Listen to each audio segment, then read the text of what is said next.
Happy Friday, everybody. I used to say, sadly, I used to say, not neutrally, I used to say happy RLR Friday. Prof Rez is so busy now doing many things, mostly golf. Um, we all know it, Prof Rez. Um, and so he joined us once a month. And initially it was like, oh my gosh, how am I going to cope without Prof Rez? And don't get me wrong, I so luckily get to hang out with him every Sunday when we record for our LRCP solvers, but this has become such a beautiful space because we now use it to celebrate the ProfRes equivalents, i.e. the legends of CP solvers who've been part of the team for a long time, who've really elevated this mission. And I will tell you, my first memory of Alec, I've introduced him many times before, is a junior attending me and junior resident Alec meeting at SIDM 2018, right? 2018, 20, no, 2019? 2019, yep. 2019. Oh my gosh, your memory's on point, my friend. Yeah, and I cannot tell you enough about this gem of a human being who has three full-time jobs. He is a father, a clinician, and somehow managed to do all sorts of incredible things in the realm of education. A lot here. Yeah, we're very grateful. I'm very grateful to this ever evolving and growing relationship, Alec, over, geez, 6 years. Wow. This is just the cherry on the cake today, and I'm very excited to co-discuss with you. I'll hand the mic to you to say hello, and then we'll intro everybody else. Robbie, too kind as always. I will never forget that day in 2019. My mentor, Dr. Lessing, shout out to Juan Lessing, introduced us, and he really changed my life. Like he sort of introduced me to clinical reasoning, and that interaction led to Austin and I being on the podcast, discussing the HDX unknown case, and a few months later, and this space and you in particular have just inspired me and helped me grow more than I think I ever could have imagined. And I'll never forget it. That's why I knew it right offhand, 2019. And it's amazing to see your growth as well, through this whole time. And I think people just watch an episode or two and just recognize how smart you are, but I don't think realize all the hard work that goes into that. Your 9,000 over 9,000 schemas, and the way that you've teached and discussed and brought everybody up with you is just an amazing thing, and we're all so lucky to have you. So thanks so much, Robbie. The pleasure will always be mine. So I'd love to pass it to Aaron, our case presenter today. Needs no introduction, killing it. But let us know, Aaron, how are things? Things are going great. Thank you for the introduction. Hi, everyone. I'm Aaron. Yeah, I'm here to bring back another case, and I hope Alec and Robbie enjoy this one. Alec, your intro is way too kind. You made me blush. I think people are following in Yusuf's footsteps, which is a little uncomfortable, I admit, but it's all good.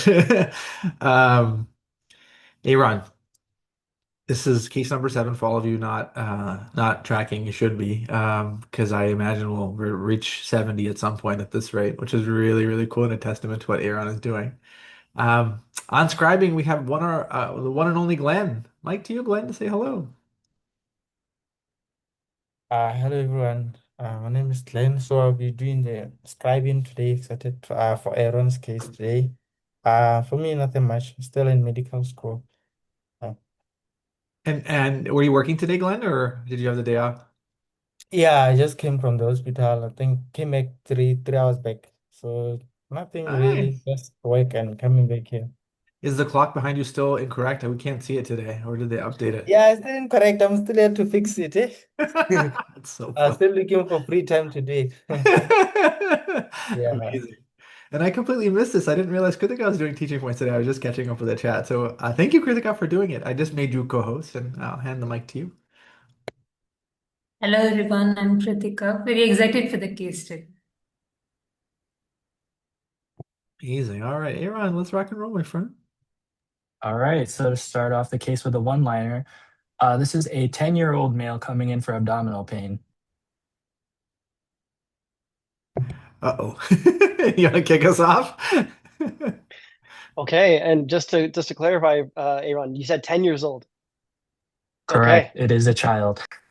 Okay, well, I don't take care of children. So I will, be even more fearful than usual. But I would say 10-year-old abdominal pain, I think more than anything, is just defining the time course.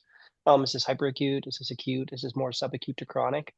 Um, and then, we love at the CP Solvers to use the BIPO mnemonic to really prioritize life-threatening problems in regards to abdominal pain. But that really centers around the time course. So I think without that information, the differential is extremely broad.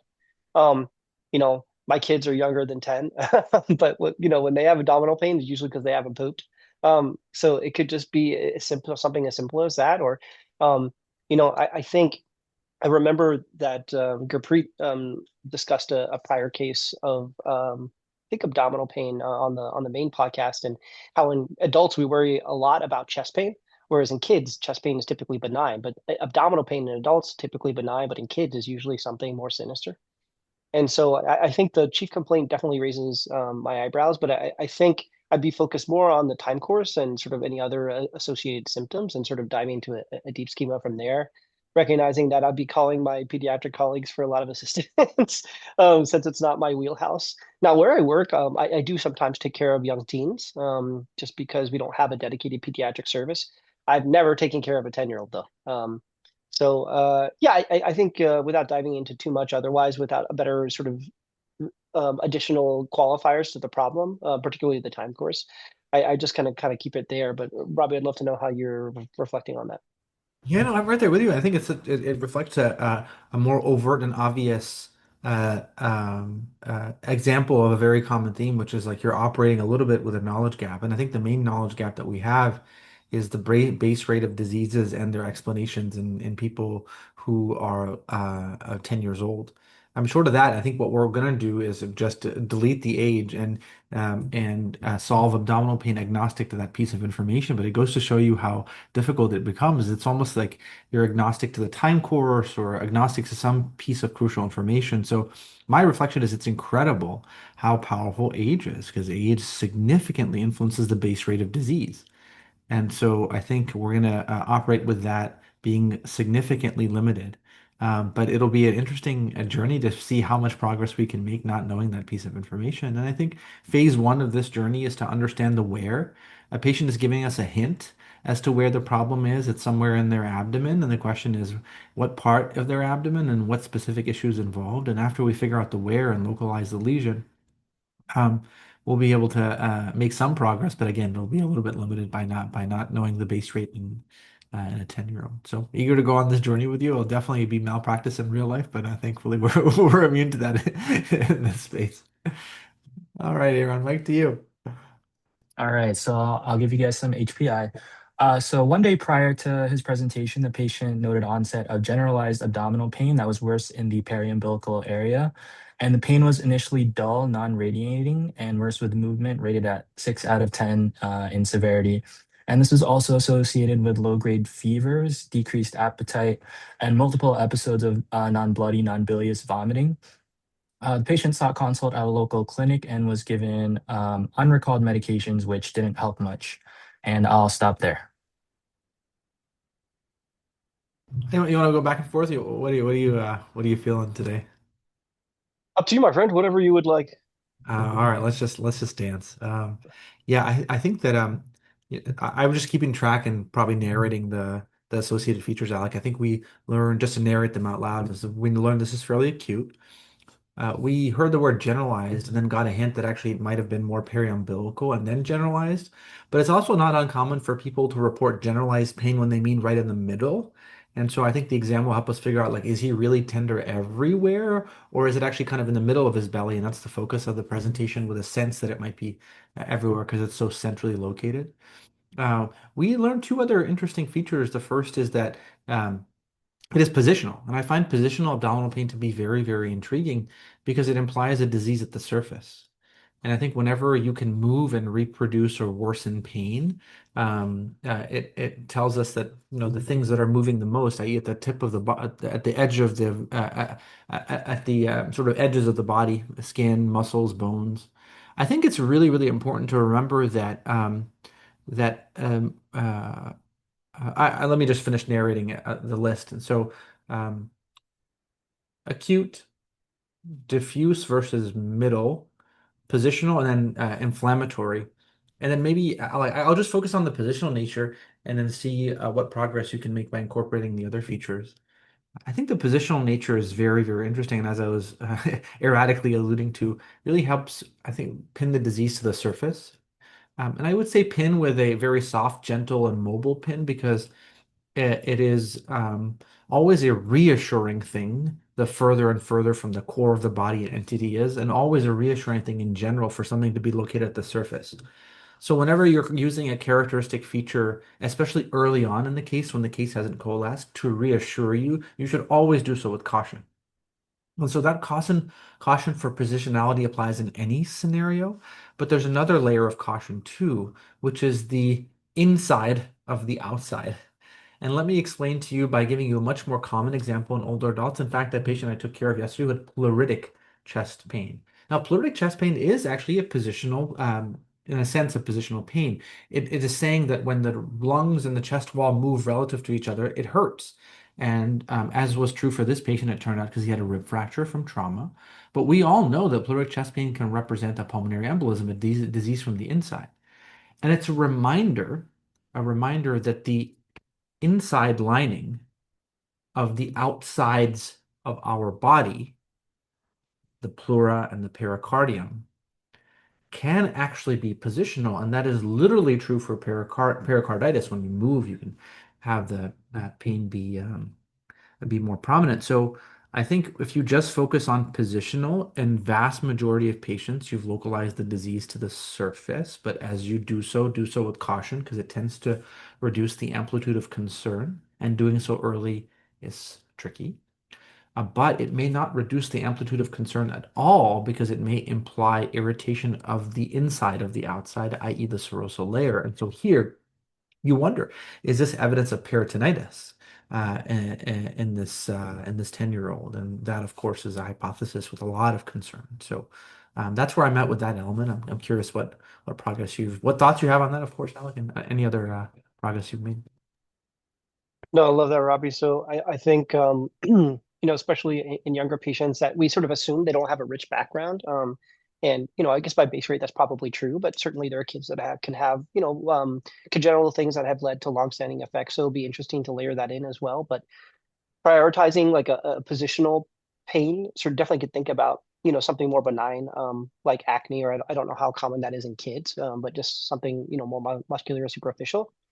Although I find the background of inflammation to be really interesting because that certainly would deprioritize that and really want you to focus on something that's irritating the peritoneum or something that's in the abdomen that moves, including bowel or something like that. But so I think the background of inflammation and the fact that this is a 10-year-old really prioritizes infection just because of the base rate of disease in kids, just from my own experience. When my kids are sick, they always have some sort of infection, mostly viral, right? And so with the QD, like, could this patient just have viral gastroenteritis? And maybe they have a little bit of abdominal pain because they've been vomiting their guts out.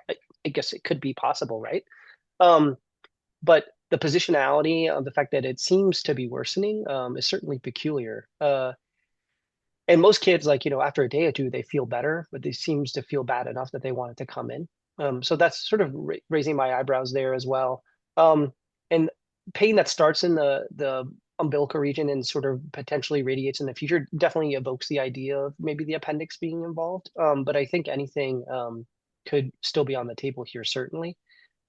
And there's lots of other itises to think about. Is this sort of not something that if it's not infectious, is this the first manifestation of IgA vasculitis or something like that, right? And I'm really hesitant to dish out more specific diagnoses, but I think this is patient has an inflammatory syndrome centered at the abdomen with features concerning for irritation of the peritoneum. And I think we'll have to sort of get further diagnostic and I guess organ clarity on what's driving that. But with the GI symptoms, certainly I would want to think about bowel, but the patient just may feel bad enough where they have nausea and vomiting, and that's a little bit more non-specific. But I think in some way, I wouldn't be surprised if this is an inflammatory syndrome centered around the GI tract. But I think a little bit of time will tell. And, I think just putting on my diagnostic hat, most people with abdominal pain just need a CT scan, right? But this patient is 10 years old. And how are we going to think about making progress on that? It's certainly fascinating as a diagnostician that takes only care of adults, and how we're going to have to layer that in. And I think a good rich physical exam, the temporality of the disease and how things change with time, I think will be very helpful. Um, and then just being sure that this patient, I'm just assuming that they have no significant past medical history, but if they do have something, how that layers in, I think will be, somewhat fascinating there. So yeah, I think those are my thoughts. I'll pass it back to Robbie if he has any additional reflections, and then we can hear more from Aaron. Impossible, my friend. It was so thorough, comprehensive, and so easy to follow too. All right, Aaron, what do you have next? All right, so I'll give you guys the rest of the history. And yeah, so a few hours prior to his presentation, the patient was still having his persistent abdominal pain. It was now 10 out of 10. And he said it was worse in the lower quadrants, right greater than the left. So, due to persistence of symptoms, the patient went to go to an ED at various hospitals. However, there were no beds available until the patient eventually presented at our institution where I was for workup. On review of systems, everything was otherwise negative. The last bowel movement was 2 days ago, which the mom and the patient attributed to decreased appetite. For past medical history, he had a right inguinal hernia with a repair that was done 5 years prior, and family and social history are otherwise unremarkable.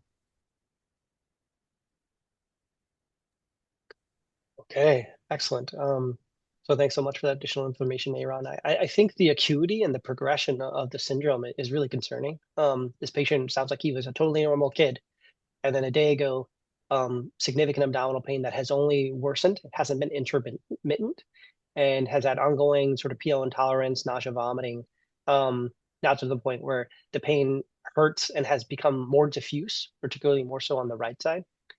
Um, and the fact that the patient has a bowel movement in 2 days, could be because he hasn't eaten, right? But the history of the hernia, wow, how powerful that is. And how the idea that could he have some sort of obstruction related to a hernia, new or otherwise, would be interesting. Or in patients that have had abdominal surgery in the past, just the sort of residual, inflammation that can result as a part of that, with gosh, the fibrosis. I'm blanking on the medical term for this, but the inflammation that you have there that can lead to that, would be very interesting.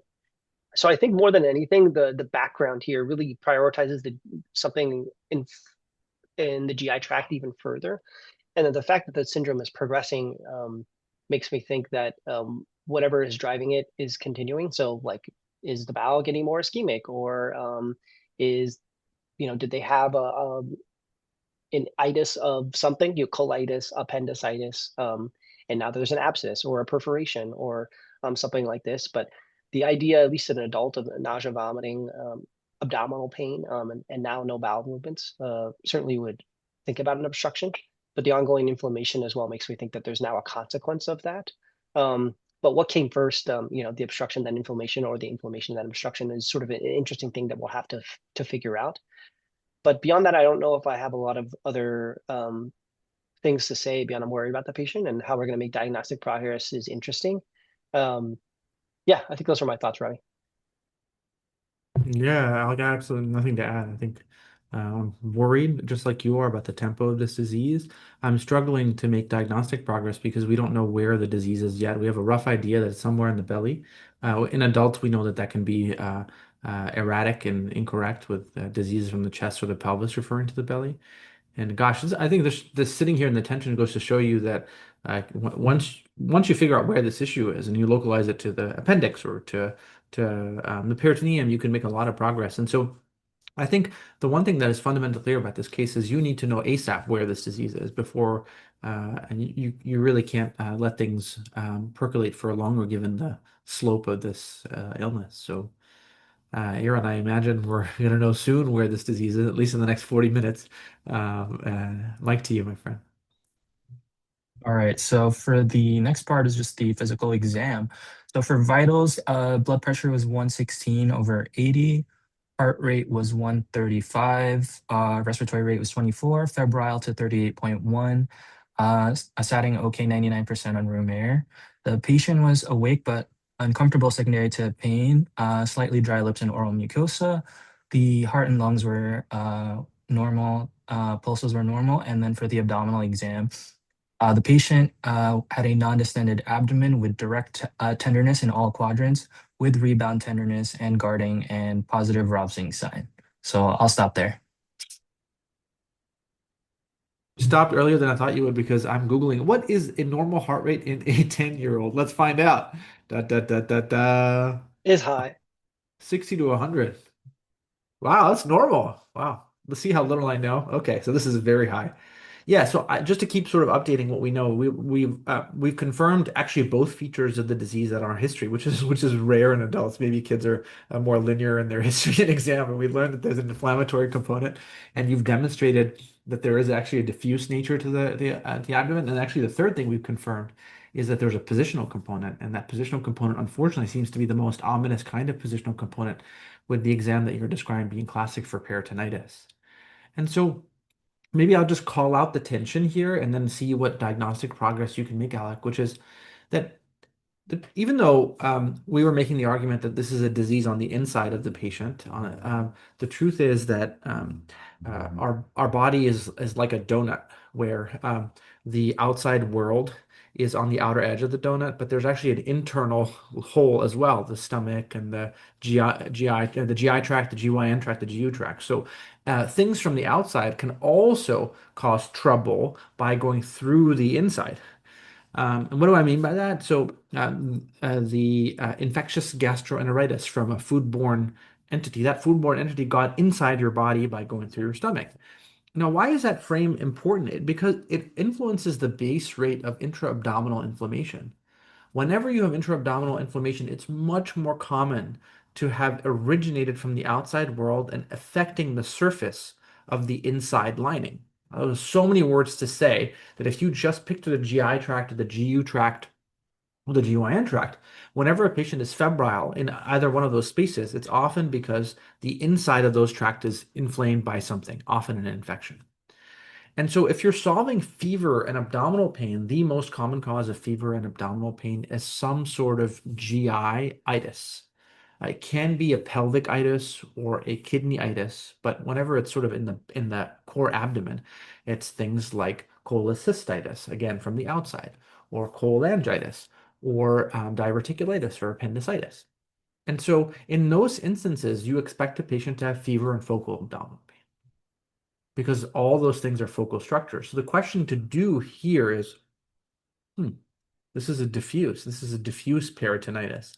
And all of you, I am sure, have been at least exposed to the idea that whenever you see this, you invoke that a focal problem has now perforated macroscopically or microscopically, and the patient has secondary peritonitis owing to now advanced complicated focality. So they had perforated appendicitis, perforated diverticulitis, or they had and complications of cholangitis.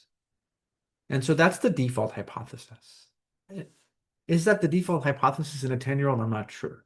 So all I would do is say that I can tell you in an adult who has this, the most concerning scenario would be focality has now spilled over into the peritoneum. What's the tension in this case? The tension in this case is how quickly it happened. Most of the time when you are developing a complication of these things, these focal things, I would say in an adult, it'd probably be like 2 or 3 days later you get the peritonitis. The syndrome seemed almost diffuse in onset from the very get-go. So the question is, are we dealing with primary peritonitis without a secondary focus? And that's a very, very interesting diagnostic space. It's rare, it's unusual, but how quickly he became generalized has me open to that less morbid possibility, so it doesn't belong in our upbred thinking. Just to call it out loud, the other way that you can get peritonitis from focal issues is not just by perforation, microscopic or macroscopic, but by another unusual mechanism, which is that you actually seed the veins through the infectious process, and then you get a macroscopic vein thrombosis, like a portal vein thrombosis, and that causes diffuse pain through secondary mesenteric ischemia. So why am I saying all this? I'm saying all this because you can see how complicated the space is, that the link between the lumen and the peritoneum can be direct right to it, or indirect by causing a vein thrombosis. There may be no link at all, and you might have primary peritoneal diseases, and how you put these all together can be very tricky. In an adult, as Alex said earlier, this would be a very easy decision to scan him. I'm really curious what the threshold is for a young kiddo. I would have no experience. Uh, but that's how I'm putting all this together. I'm curious how it's settling in your mind, Alec. No, that's amazing, Robbie. I guess I hadn't even thought about the sort of indirect way that a venous sort of or like a very targeted venous clot could lead to ischemia and then sort of diffuse pain. I really love that frame. Yeah, I would say, just to call it out loud, that if I remember correctly from med school, the Rosing sign is where you like lift up the leg and you internally sort of rotate at the hip, and it's sort of associated with right lower quadrant sort of irritation suggestive of appendicitis. But I imagine if anything is inflaming the peritoneum in that area, then that would cause it. I think I don't really have much to add to your brilliance, except to say that the acuity, you're right, is interesting.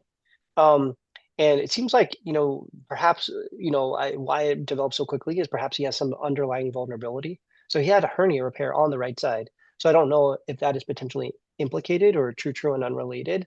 Um, or if the patient maybe has had intermittent, like, missed a couple of days of school because he'd have 1 or 2 days of random nausea and vomiting, right? And perhaps, he had a hernia that was becoming intermittently obstructed. And then one day decided, to become strangulated, or maybe was partially incarcerated. I think that would be interesting to learn a little bit more about that.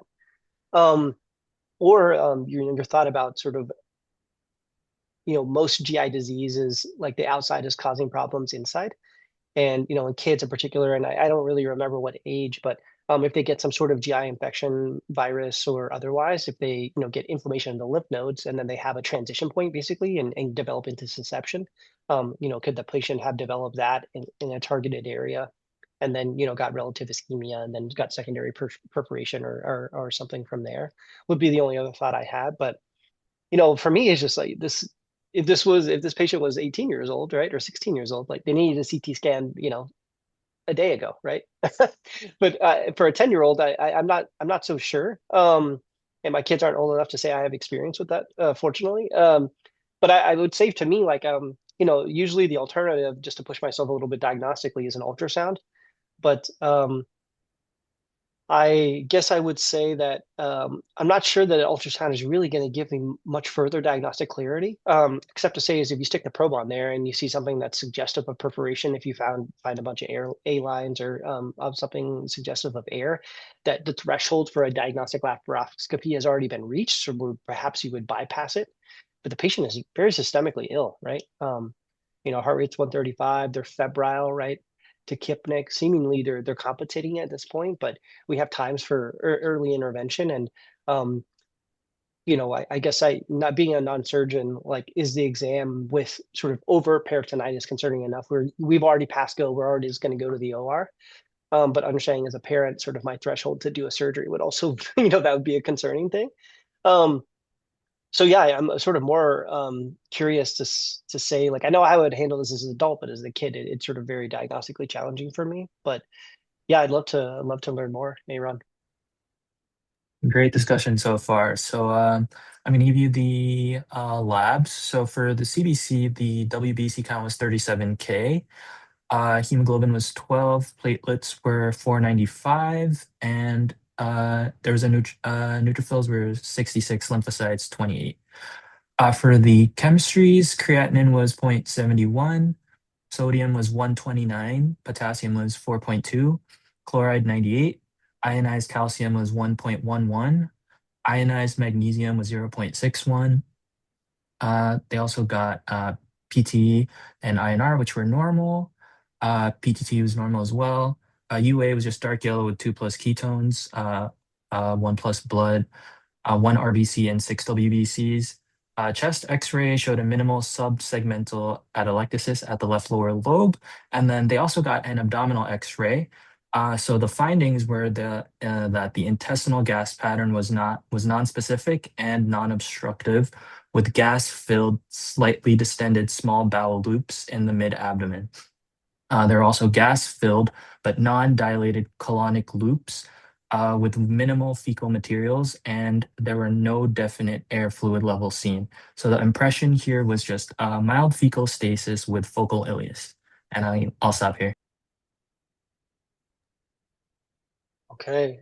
Thanks so much, Aaron. So expertly presented as always. So I think the white blood cell count, I mean, 37,000, that is a profound leukemoid reaction that the patient is having. Although I'm a little bit interested that the differential is only 66% neutrophils. I was expecting this to be much higher than that, 80 plus. So I don't know if that's signal to, something else, or if this is going to change with time. So I'm just sort of keeping that in the back. I don't know if it really changes what I'm thinking. Maybe it plays into Rabih's really excellent discussion about, like, is there some sort of weird virus, or I'm trying to think about other sort of bugs that may be lymphocytic leaning. But I'm not really getting much there. And with the clinical syndrome, I'm not really sure I'm putting much into it there. But something to think about.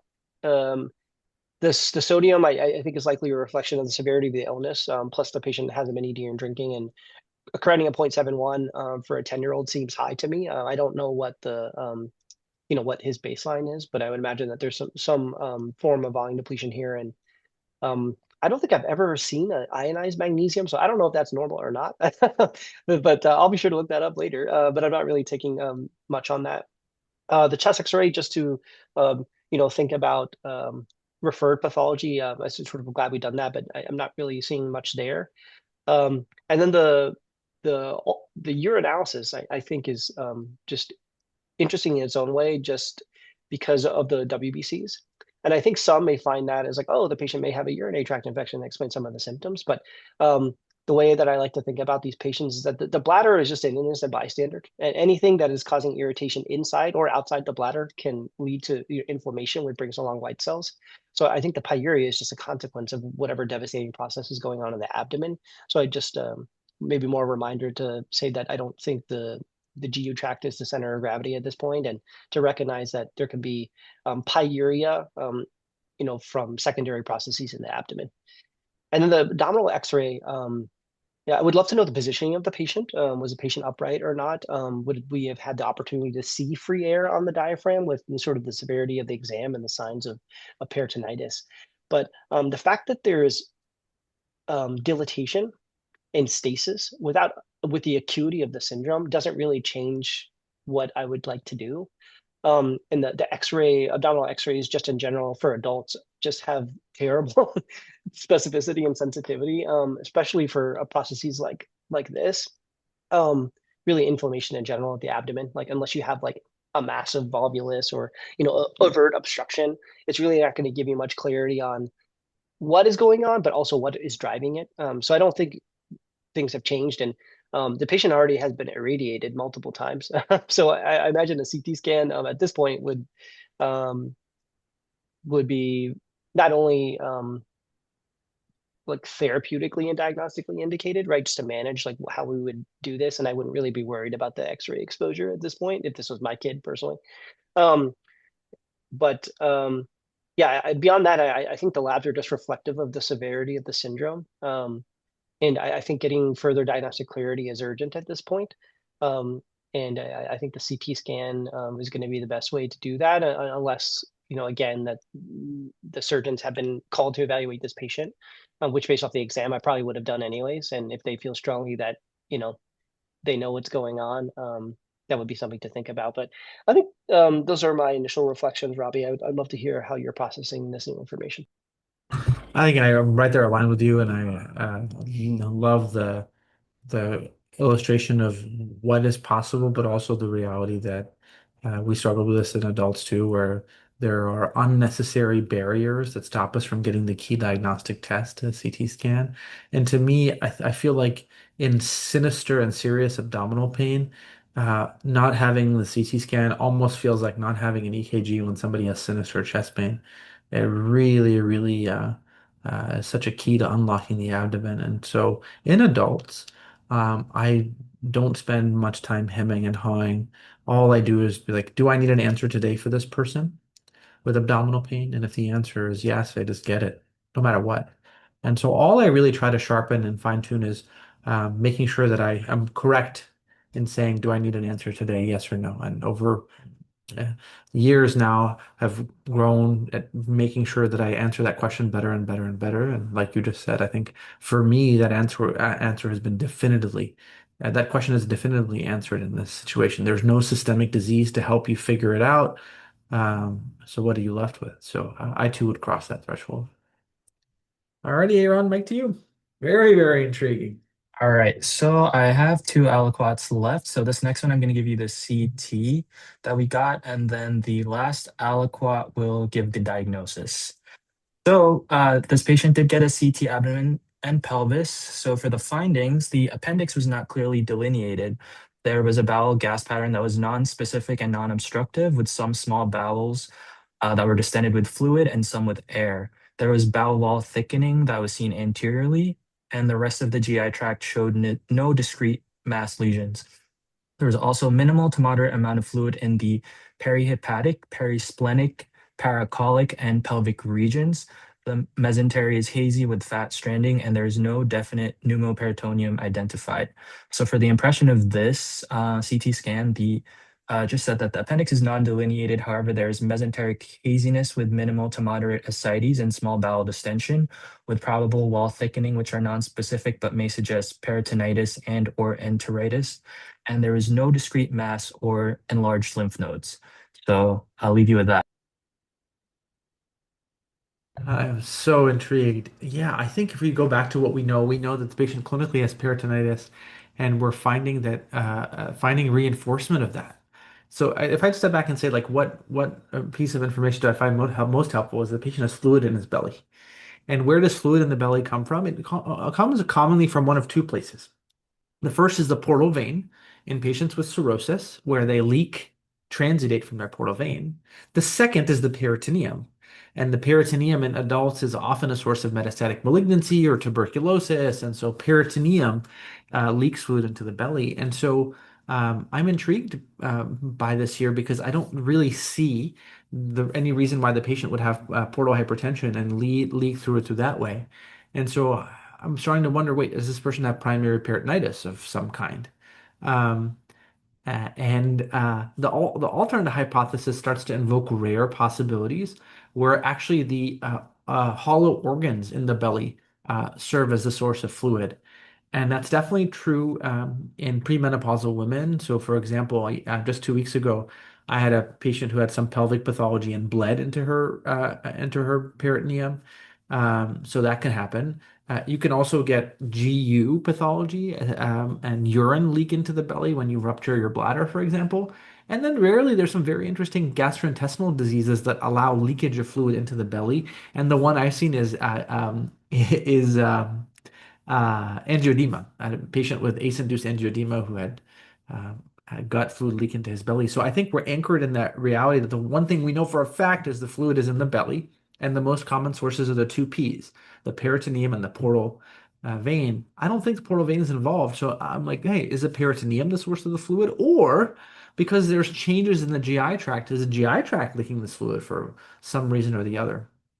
Um, and it's hard to sort of make progress on that question.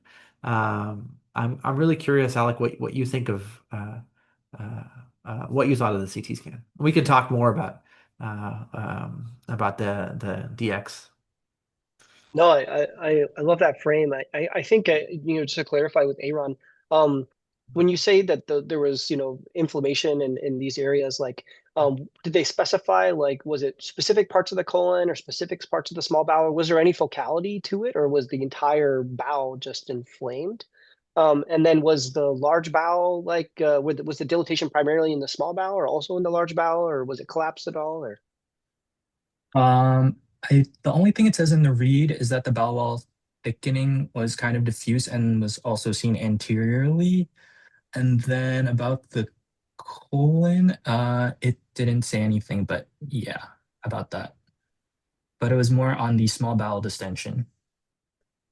Okay, thanks so much, Aaron. So I think I'm still struggling to define this as like patient had focal inflammation and developed consequences of that, or is this just a diffuse syndrome in the belly?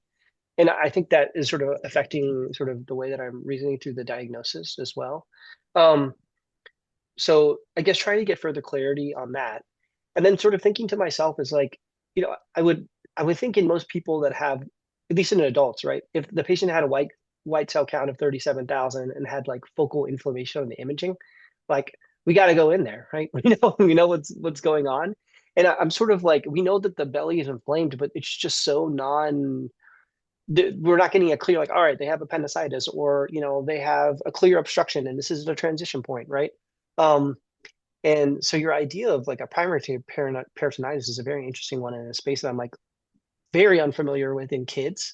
um and so I guess again I would be going back to the patient's family, and seeing if there was like a preceding illness at some point that maybe could have triggered this inflammation and developed said consequence of this, or if it was really such an acute disease.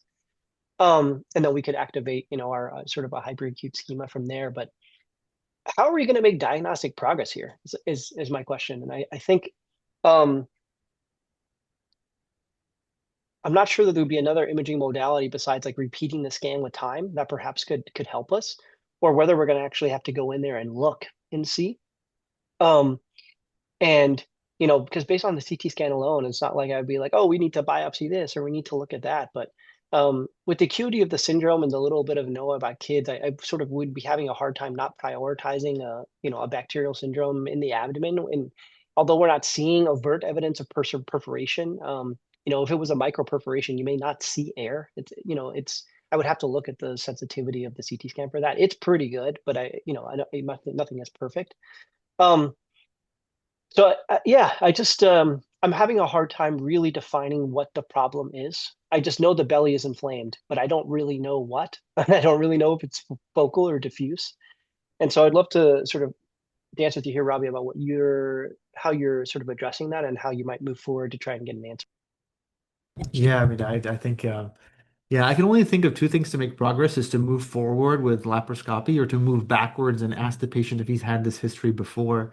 Because if you truly have primary peritonitis, you often have primary peritonitis, meaning that the peritoneum just goes crazy for no good reason.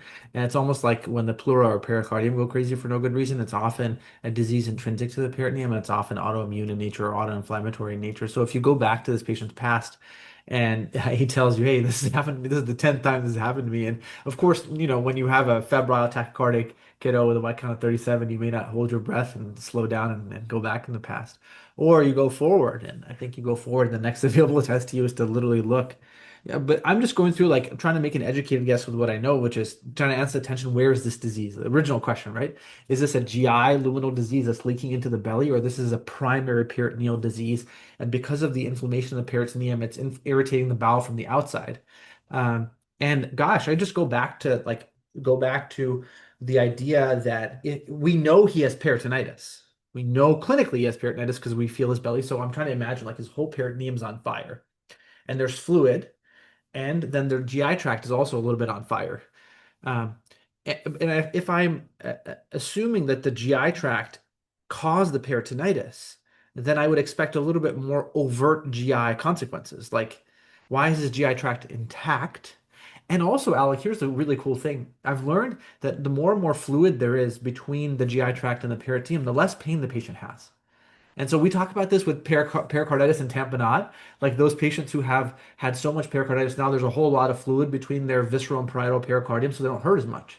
So the fact that he continues to hurt, even though there's fluid between his peritoneum and his GI tract, has me trying to like cut corners and say, I think this is primary peritonitis with leaking of fluid, and then the GI tract is secondarily involved, not primarily involved.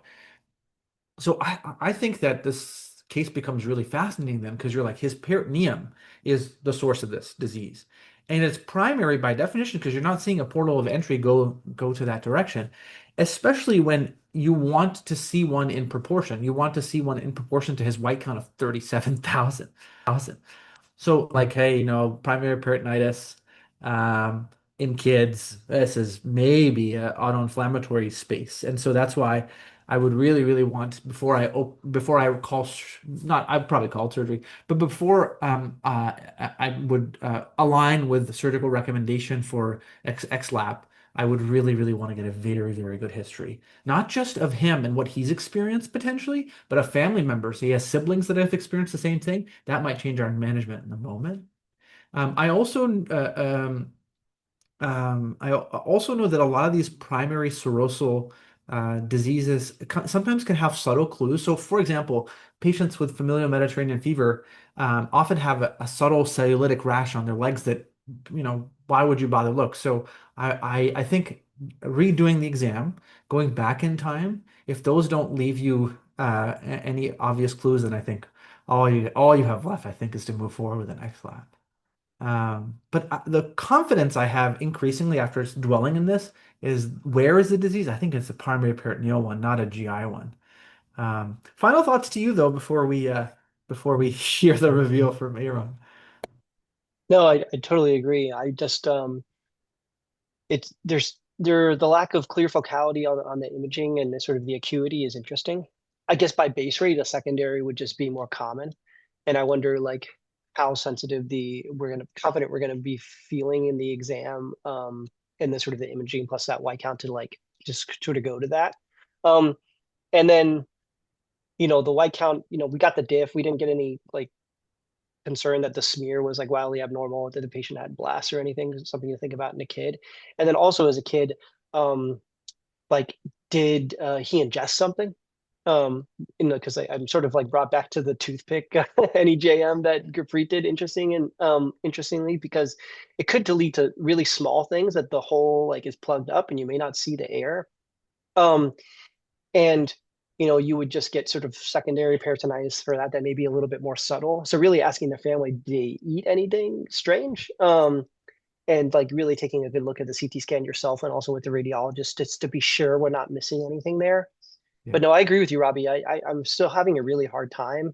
Yeah. But I think if it continues to be so non-specific beyond peritonitis, I think Yeah. the prioritization of primary just makes the most sense. And that'll be a lot of learning for me, about how we would go about this, like diagnostically, because to me, like I don't see how we're going to make more progress without looking directly. Mhm. Um, and so I definitely would have been calling the surgeons. But at the same time, like, maybe they see this all the time in kids and they know that they don't have to do that. But I don't have any experience with that. Yeah. So yeah, I'm really excited to learn from Aaron, what they have done. All right, great discussion. So yeah, so this was seen in the peds ED, and this is when they called surgery, which was when I saw the patient. So we got all this history, and there was nothing unremarkable from besides what we already had here. And yeah, we already saw the imaging. And yeah, so we initially just made this kid NPO, put in an NGT, and the decision was made to do an XLAP, with the primary impression either being a ruptured appy or something else that we cannot see on the imaging. So I actually have a picture of the intra-op findings, and I'll show you guys that first. And I just want to see what you guys think before I read like the intra-op like actual That's findings. so cool, Aaron. So here is the findings. Wow. Amazing case as always, Aaron. So I'm seeing some bowel that looks dead, looks black and necrosed. You see sort of more healthy appearing pinkish bowel off there, and then there's some sort of structure that's circled there. Um, and It seems to be connecting that part of the small bowel, if I'm seeing that correctly. So I don't know if that's some sort of like very large adhesion that has led to sort of a point that's leading to like strangulation, or if that's it doesn't really look like a lymph node, but I guess I'm not really sure what that looks like. But it looks like, yeah, very very large, very fibrous. I don't know if that's like some sort of congenital remnant that like didn't recede and is serving as a point for the bowel to sort of twist on or turn around and to get necrosed. Um, but oh my gosh, that's a lot of dead bowel.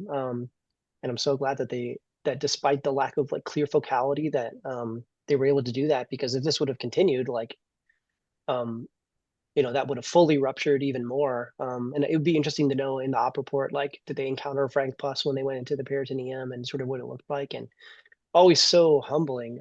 But yeah, I don't know what that white thing is. I just know it's not supposed to be there.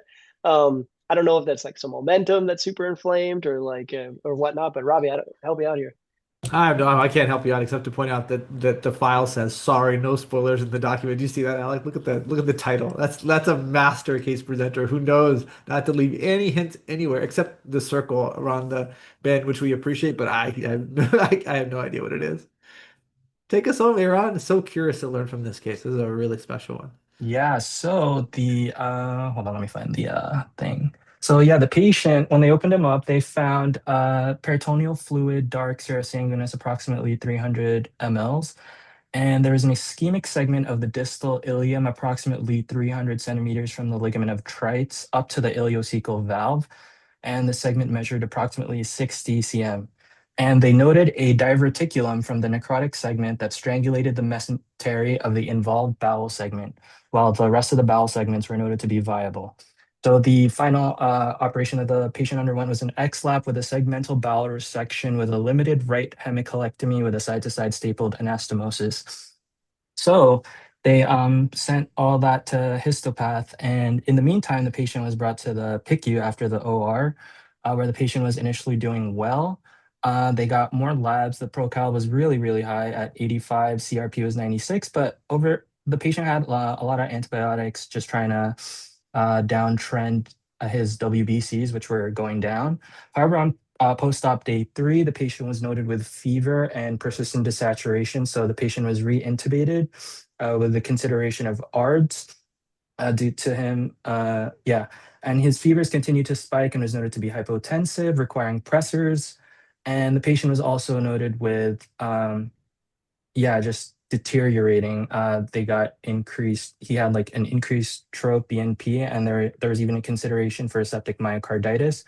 But eventually there was a family conference done on what we could do for the patient, and the parents, secondary to financial constraints, ultimately had to decide for withdrawal of care for this patient. Um, and the patient expired on the 6th hospital day. But the histopath came back and confirmed everything, and the final diagnosis for this patient was peritonitis secondary to small bowel strangulation by a Meckel's diverticulum. So yeah, that is the story of this. Yeah, I'm kind of lost for words, to be honest, Aaron. That's really, really devastating and really sad. Yeah. We, we've been in situations with loss before in this space. I think, the losses already happened often a long time ago. Man, yeah, it hits real hard when it's somebody so young. And, something that I think a decent number of the population has. Um, yeah, I don't really have any medical reflections, honestly. It just feels so heavy. Curious where Alec is at. Curious to learn from your reflections on them. Yeah, I don't really have any to say that that's tragic. Oh my God. Um, it was a humbling case to learn from, and didn't realize that Meckel diverticulum sort of looked like that, but just a tragedy that had happened, and it seems like they were able to access care early, and um, you wonder if something had actually been brewing a little bit longer than that. But yeah, not sure. I have a lot of reflections. I just hard for me not to think about as a parent, like what that would be like. So I feel for that family. I hope that they're doing the best that they can, and this just another humbling reminder is like we do this so we can all get better at taking care of patients and hopefully prevent something like this from happening. But your patients are people. It's not just this person that has heart failure and this person has mesovagal ischemia. Like that's the person that works at IHOP, and that's the person that has 25 grandchildren, and just being a human. And I think hard stuff like this is a part of being a doctor. and it's, we're human too, and that's tough to deal with, but these are important cases to share, so we all learn and get better, and it's the whole point of that. So, I appreciate Aaron presenting such a, difficult case, because I imagine being personally a part of that was really tough. But sharing their story with us, and so we can all try to be better for the future. But yeah, just a tragedy. And yeah, I'll pass it back to you, Robbie. Yeah, I'm really curious, Aaron, how did all these elements play out for you? I actually wasn't part of I didn't actually get to scrub in for that, but I feel like everyone on the rotation was following this patient closely because it was a kid, and then everyone just thought it was like appendicitis, but then when they went in the OR, they were like, oh my God, it was like a Meckel's. And then, yeah, we thought he would do okay in the ICU, but then Mm. all that happened, he got worse, and then the whole financial constraints thing, which is a common theme actually in Mhm. the Philippines. So it's very sad, and especially since it's a child, So Mm. like even in like the history, this kid was already he had to go to multiple different hospitals until he had to end up at ours, which their last line, because like the public hospitals there are usually can take these patients for charity, but for like my institution, which is more like a private institution, they would have to dish out more money, so that was like their ultimate choice, and this was like the outcome still. So Yeah, I'm very grateful for there's so many people who are trying to rectify the very widespread and extensive system issues that exist in medicine. And, I'll just share a personal anecdote, which is that I find that to be such admirable work and really, really important work. For me, I imagine a world where where many things get better, but that systems will always be highly, highly imperfect. And so at least for me, I've challenged my energy to be like, well, how good can I get, and how much hard work and dedication can I put in to try to overcome those systems barriers to be able to like just be the best version I can be, because I'm a little bit of a pessimist in terms of a sustainable systemic change. And that's what all of you are doing here. You just spent an hour learning about all this stuff. And I think that when an outcome is so tragic, I think it puts that little extra oomph for all of us to be able to like really upload what we learned today and apply it with more deliberate practice. So I'm really, really, I think Aaron, you could have camouflaged the end here, and no one would know any better, right? And in some ways, some people might wonder, like, hey, did you really have to tell us the outcome? And I'm really glad you did, because one, it's more authentic, and two, I think it really shows you what's at stake here, and what all of you are doing to combat those odds, at least within what's your power. So, kudos to everyone who's here, everyone who's consuming this content, and not just because you're consuming this content, because I think it just illustrates what kind of a healthcare professional you want to be. And I admire that a lot for sure. Thank you, Aaron, again, and Alec, as always, a treat. Um, and thank you, Glenn, for scribing. And now we get to hang the mic to Kritika to summarize the teaching. Thank you for the case, Aaron. That was so challenging and very sorry for the family. So this was a 10-year-old male who had abdominal pain. So Dr. Alec mentioned that the most important thing is the timeline, whether the pain was acute, subacute, or chronic. And this patient had a pain that was localized to the periumbilical area and the right quadrant. So Dr. Ravi mentioned a very important point regarding positional pain. Generally, it is reassuring that the pain is in a particular position and it is localized to the surface. But we also need to have caution because sometimes there could be involvement of much deeper structures that are related to the same, and it could be much sinister as well.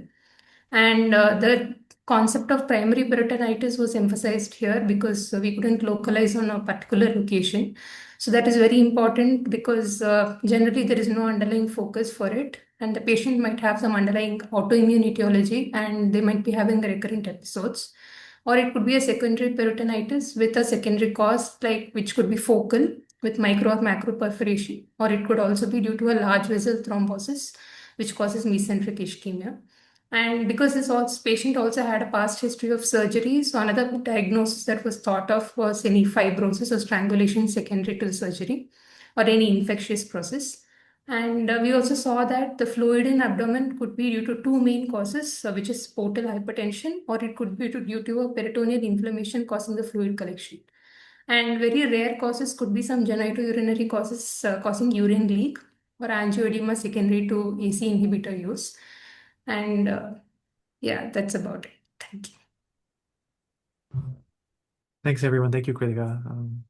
A tough case to try to summarize the teaching points for, and I feel the emotion in your voice, and thank you for powering through. And have a great rest of your day, guys. Really, really appreciate you all, and look forward to seeing some of you later. Bye.